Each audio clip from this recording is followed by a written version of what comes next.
There's this phrase I see floated around on the internet all the time, and it's usually stated by passionate people who believe they're coming from a place of defense for a franchise or a fandom or a hobby that they truly care about, you know? The phrase is, "Gatekeep your hobbies." And I don't want to upset any of you, but that sounds really stupid. Okay, let's talk about it. Welcome to The Pondering. I am the real-life fake wizard. If this video brings you any value at all, I invite you to subscribe to this channel where we're posting new videos nearly every day. In a time where every single imaginable franchise has been infiltrated by the 5 people ruining entertainment, corporate managers, marketing professionals, influencers, journalists, and writers, entertainment just doesn't feel the same anymore.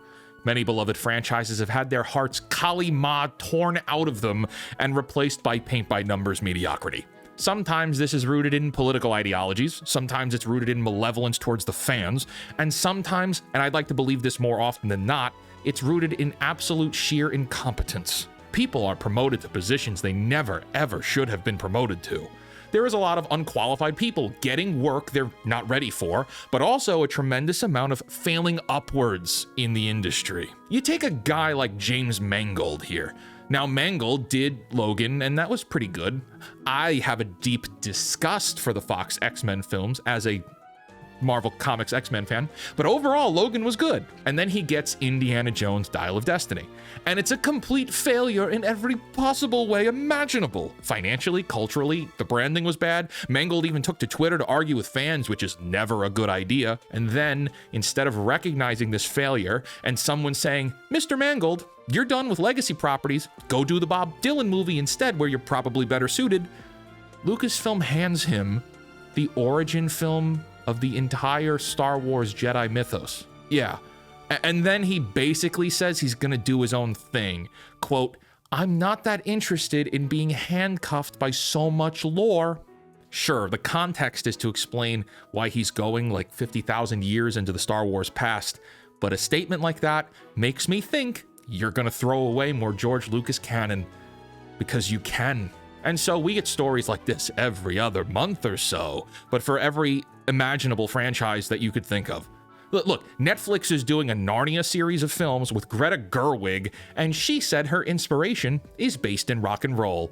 Now, I don't know, maybe if you're doing a C.S. Lewis adaptation, you read up on Christianity, because that's what Narnia was inspired by. Aslan the Lion is a Jesus Christ analogy, not Pink Floyd rock and roll. And so fans of these properties take to social media and call out all of the atrocities committed against the things they love. A lot of the criticism on Star Wars, on Doctor Who, Rings of Power, Star Trek, they're all rooted in a love for the franchise. That's something that's not really talked about enough. All the haters that hate on corporate media franchise product, they're only hating because of how much they care. If they didn't care, they wouldn't be talking about it at all. But okay, that takes us into this gatekeeping discussion, because some of those passionate people say we need to gatekeep our hobbies. Well, what does gatekeeping even mean? According to one of the many mental health websites, gatekeeping is defined as someone who takes it upon themselves to decide who does or does not have access or rights to a community or ideology. So hypothetically, this looks like someone saying, "Hey, I really liked Star Wars The Last Jedi." And you replying with, "You're not a real fan. Real fans hate The Last Jedi. Here's a 90-minute dissertation on why you're wrong and I'm right. Get out of my fandom." Guys, I don't like The Last Jedi. And The Last Jedi is going to be a recurring theme here in this video, so stick around. I sat in the theater and closed my eyes when Luke Skywalker died because I couldn't handle the idea of them butchering my hero like that any further. I was heartbroken. Experiencing The Last Jedi, I could tell you, was more heartbreaking than when I dumped my post-college girlfriend. Okay, very upsetty, Luke Skywalker was worse. That girl was just a freak, dude. But okay, so gatekeeping is just another form of bullying? Is that it? Like bullying on behalf of your hobbies? Because I could also follow up by saying I have very close friends who adored The Last Jedi, and some of them can recite Star Wars lore back to me like it's the ABCs.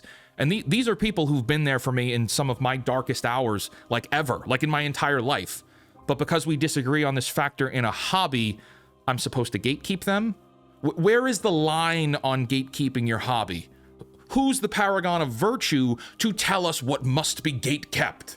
The term gatekeep your hobbies is flawed because there are no boundaries on what gatekeeping actually is, what it means, how one would do it. Therefore, it devolves into a form of being a dickhead and bullying to keep people out who share different ideas than you. And if you've watched my channel at all, that ideology in and of itself is the antithesis of truth. Because to seek truth is to ask questions and to be able to disagree with those who have differing opinions than you. But okay, I got you. I know where the root of this is really from. You want to keep ideologues and activists out of your entertainment, right?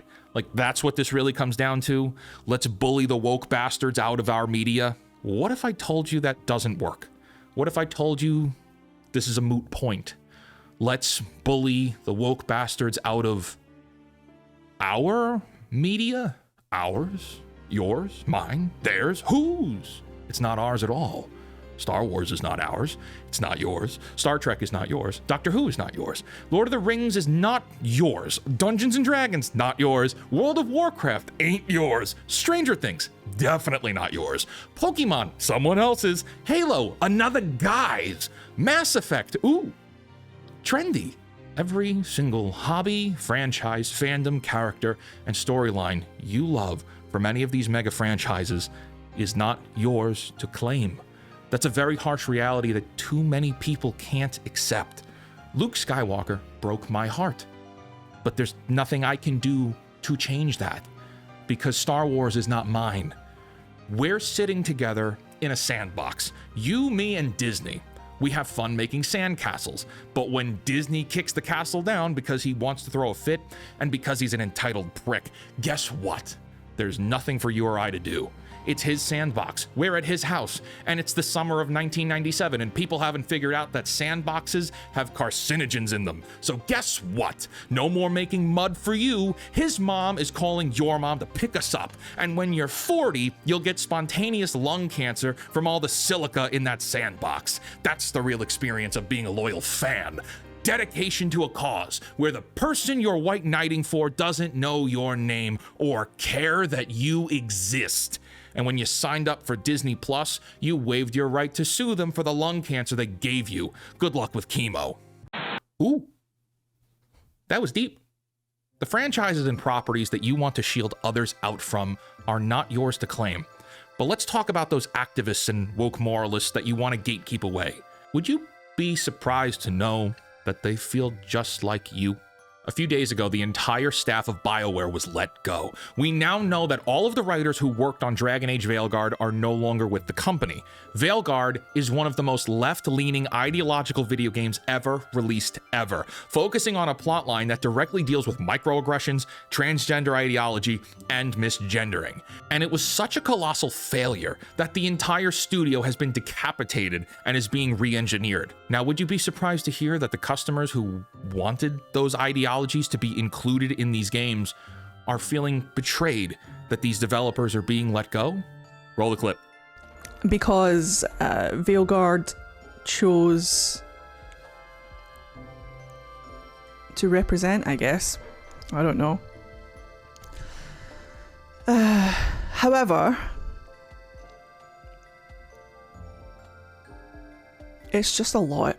It's just a whole lot.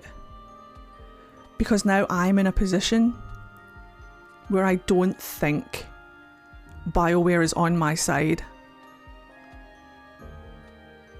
And that's... I'm in a position now where for the first time, I don't think BioWare has the right intentions. BioWare is not on your side? BioWare doesn't have the right intentions? BioWare and EA don't care that you're breathing. You think corporations are on your side? They're not. They never, ever have been. All the virtue signaling and ideology that was put into Veilguard may have been penned and animated by activists, sure, but they only got into those seats to do that because their corporate masters thought it was going to make them profits.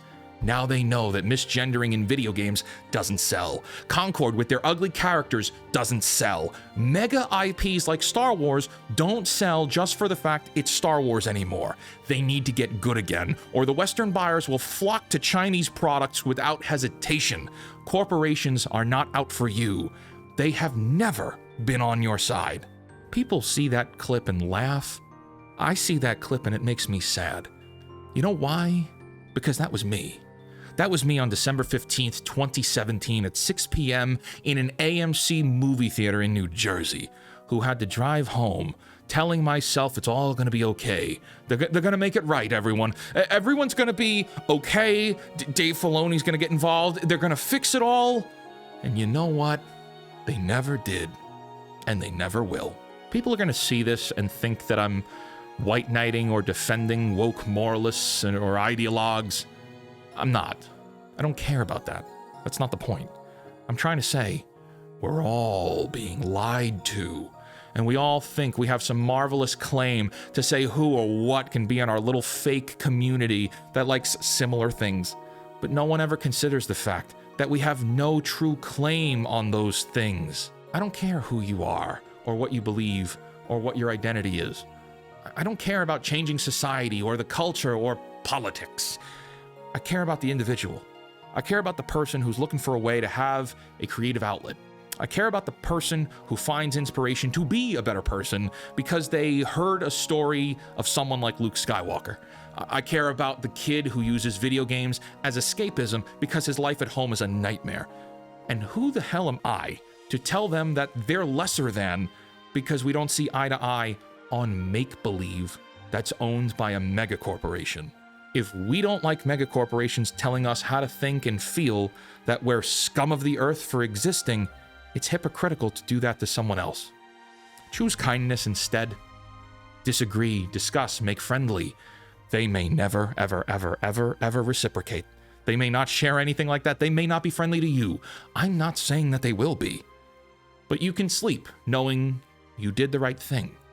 And you're going to need sleep because those sandbox carcinogens have done a lot of damage to your DNA. Friends, if you enjoyed this video and you're new here, consider hitting the subscribe button. If you like this video and you don't want to see me again, hit the like button on your way out.